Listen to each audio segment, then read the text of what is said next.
శ్రీ గురుభ్యో నమః. యుధిష్ఠిరుడు ధర్మాత్మ ఇప్పుడు శ్రాద్ధ విధిని గురించి పూర్తిగా వివరించండి అని అడిగాడు. భీష్ముడు చెప్పాడు, రాజా, ఉత్తమమైన శ్రాద్ధ కర్మల యొక్క విధిని గురించి శ్రద్ధగా విను. పితృయజ్ఞం అనగా శ్రాద్ధం ధనాన్ని, పుత్రులను, యశస్సును చేకూర్చుతుంది. దేవతలు, అసురులు, మనుష్యులు, గంధర్వులు, నాగులు, రాక్షసులు, పిశాచులు, కిన్నరులు కూడా సదా పితరులను పూజించాలి. అన్ని దినాలలోనూ శ్రాద్ధం చేయడం వలన పితరులు ప్రసన్నులవుతారు. ఇప్పుడు తిథులలోని మంచి చెడులను చెప్తున్నాను. కృష్ణ పక్షంలోని పాడ్యం తిథి నాడు పితరులను పూజించడం వలన మిక్కిలి అందమైన యోగ్యులైన సంతానం ఇచ్చే రూపవతులు భార్యలుగా దొరుకుతారు. విధి నాడు శ్రాద్ధకర్మ చేస్తే ఇంట్లో కన్యలు పుడతారు. తదీనాటి శ్రాద్ధక్రియ వలన గుర్రాలు లభిస్తాయి. చతుర్థి నాడు శ్రాద్ధకర్మ చేస్తే అనేకమైన చిన్న చిన్న పశువులు ఇంటికి వస్తాయి. పంచమి తిథి నాడు శ్రాద్ధకర్మ చేసేవానికి అనేకులు పుత్రులు కలుగుతారు. షష్ఠి నాడు శ్రాద్ధకర్మ చేయడం వలన సౌందర్యం వృద్ధి పొందుతుంది. సప్తమి నాడు శ్రాద్ధకర్మ చేసిన వాని యొక్క పొలం బాగుంటుంది. అష్టమి నాడు శ్రాద్ధక్రియ జరిపితే వ్యాపారంలో లాభం వస్తుంది. నవమి తిథి నాటి శ్రాద్ధం వలన ఒక గిట్ట కలిగిన పశువులు, గుర్రాలు, కంచరగాడిదలు మొదలైనవి వృద్ధి చెందుతాయి. దశమి నాడు శ్రాద్ధం చేసిన వానికి గోవులు వృద్ధి చెందుతాయి. ఏకాదశి నాడు శ్రాద్ధకర్మ చేయటం వలన పాత్రలు, వస్త్రాలు లభిస్తాయి. పైగా బ్రహ్మతేజస్ సంపన్నులైన పుత్రులు ఇంట్లో పుడతారు. ద్వాదశి నాడు శ్రాద్ధం పెట్టిన వారి వద్ద వెండి, బంగారాలు, ధనం అధికంగా వృద్ధి చెందడం కనిపిస్తుంది. త్రయోదశి నాడు శ్రాద్ధకర్మ చేసిన వాడు బంధువులలో గౌరవం పొందుతాడు. కాని చతుర్దశి తిథి నాడు శ్రాద్ధకర్మ చేసిన వాని యొక్క ఇంట్లోని మనుష్యులు యువకులుగా ఉండగానే చనిపోతారు. శ్రాద్ధకర్త కూడా త్వరలోనే పోరుకు వెళ్లవలసి వస్తుంది. అమావాస్య నాడు శ్రాద్ధకర్మ చేయడం వలన మనిషికి అన్ని కోరికలు ఈడేరుతాయి. కృష్ణపక్షంలో చతుర్దశి తిథి తప్పించి దశమి నుండి అమావాస్య వరకు అన్ని తిథులు ఉత్తమమైనవని భావిస్తారు. ఇతర తిథులు వీటితో సమానం కావు. శ్రాద్ధానికి శుక్లపక్షం కంటే కృష్ణపక్షం శ్రేష్టమైనట్లే పూర్వాహ్నం కంటే అపరాహ్నం శ్రేష్టమని భావిస్తారు అని భీష్మ పితామహుడు ధర్మరాజుకు చెప్పాడు. యుధిష్ఠిరుడు, తాతగారు, పితరులకు దానం చేసిన ఏ వస్తువు అక్షయమవుతుంది? ఎటువంటి హవిష్యం వారికి చాలా కాలం పాటు తృప్తి కలిగిస్తుంది? ఎటువంటిది అనంతకాలం వరకు కలిగిస్తుంది అని ప్రశ్నించాడు. భీష్ముడు చెప్తున్నాడు, యుధిష్ఠిర, శ్రాద్ధతత్వజ్ఞులైన పండితులు శ్రాద్ధకాలంలో హవిష్య రూపంలో గ్రహించదగిన కోరికలను తీర్చే సాధకాలుగా పరిగణించిన వస్తువులను చెప్తున్నాను.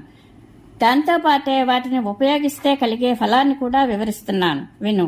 నువ్వులు, బియ్యం, యవలు, మినుములు, నీరు, ఫలమూలాలు ఇవ్వడం వలన పితరులు 1 నెల వరకు తృప్తిగా ఉంటారు. తిలలు అధికంగా ఉపయోగించిన శ్రాద్ధం అక్షయమవుతుంది అని మనువు చెప్పాడు. కాబట్టి శ్రాద్ధ సమయంలో పెట్టే భోజన పదార్థాలలో తిలలకే ప్రాధాన్యం ఇవ్వబడింది. నేతితో కూడిన పాయసం ఇవ్వడం వలన ఏడాది పాటు పితరులు తృప్తి పడతారు.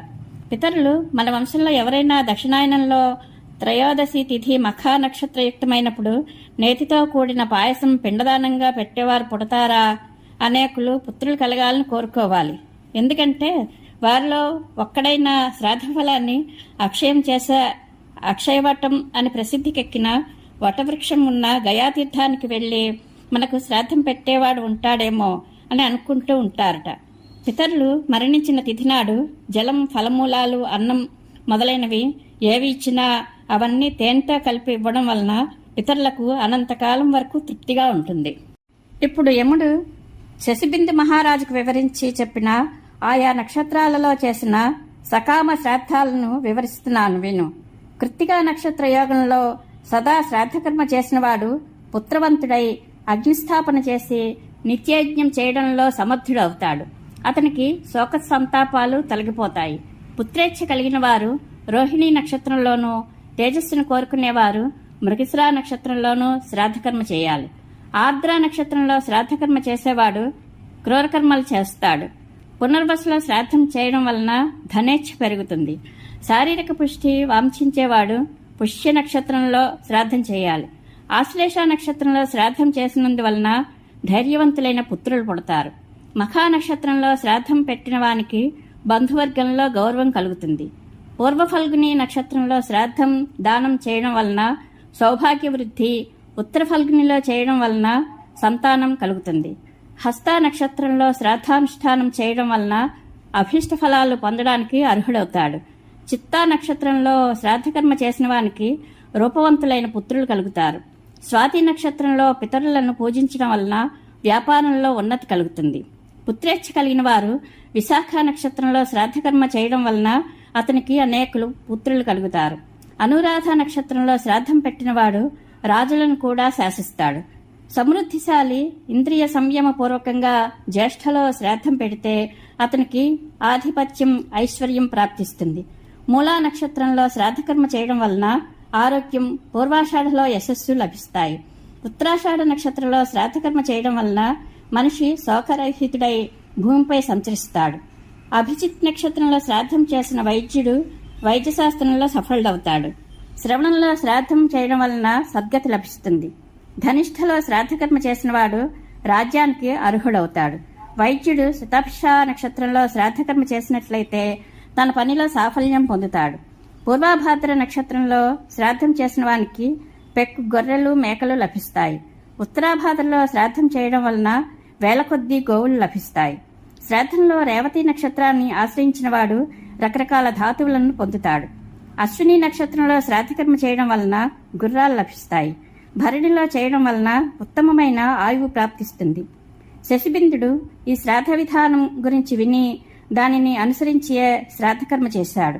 దాని ప్రభావం వలన భూమినంతటిని అనాయాసంగా జయించి దానిని ఏలుకొన్నాడు. కానీ భీష్మ పితామహుడు ధర్మరాజుకి చెప్పిన ఈ కథ మహాభారతంలో అనుశాసన పర్వంలోనిది.